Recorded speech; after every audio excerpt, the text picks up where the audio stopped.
এই বন আদিবাসী লোকটি একটি মাঠের মধ্যে আসে। সে দেখতে পায় কিছু লোক সেখানে তীর চালাচ্ছে, কিন্তু সেখানে থাকা একজনেরই নিশানা সঠিকভাবে হচ্ছিল না। তাই সেখানে থাকা কোচ তাদেরকে বারবার দেখিয়ে দিচ্ছিল। এটা দেখে সেই আদিবাসী লোকটি হাসতে থাকে। আর এভাবে ধীরে ধীরে রাত হয়। সেখানে থাকা মাঠটি খালি হয়ে যায়। আর এরপরেই সেই ছেলেটি চুপচাপ সেই গ্রাউন্ডের মধ্যে আসে আর সেখানে থাকা একটি তীর আর ধনুক নেয়। আর সে নিশানা বরাবর মারে। আর সেই নিশানায় লাগার কারণে সেখানে থাকা মাইকে আওয়াজ হয়। আর ওই কারণে ছেলেটি ভয় পেয়ে সেখানে থাকা টেবিলের নিচে লুকিয়ে পড়ে। সে যখন এদিকে ওদিকে তাকায় সেখানে কাউকে দেখতে পায় না। আর ওই জন্য সে তীর ধনুক আবার নেয় আর নিশানা বরাবর লাগাতে থাকে। আর এইভাবেই অনেকবার মারতে থাকে। আর যার কারণে স্পিকারে বারবার আওয়াজ আসে। আর সে আওয়াজ শুনে সেখান থেকে কোচ বেরিয়ে আসে। যখন সে ডাক দেয় সেখান থেকে ছেলেটি ভয়ে দৌড়ে পালিয়ে যায়। আর এরপরে যখন কোচ তীরগুলোকে দেখে সে তো অবাক হয়ে যায়, কারণ প্রত্যেকটা তীর নিশানা বরাবর ছিল।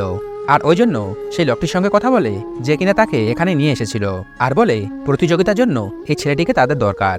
এদিকে আদিবাসী ছেলেটি তার বোনের চিকিৎসা করার জন্য হাসপাতালে এসেছিল। আর ওই লোকটি বলার পরেও সে রাজি হয় না। আর তার বোনকে নিয়ে সে সেখান থেকে চলে যায়। বন্ধুরা, পরবর্তী পর্ব দেখার জন্য ভিডিওটি লাইক করে চ্যানেলটি সাবস্ক্রাইব করুন।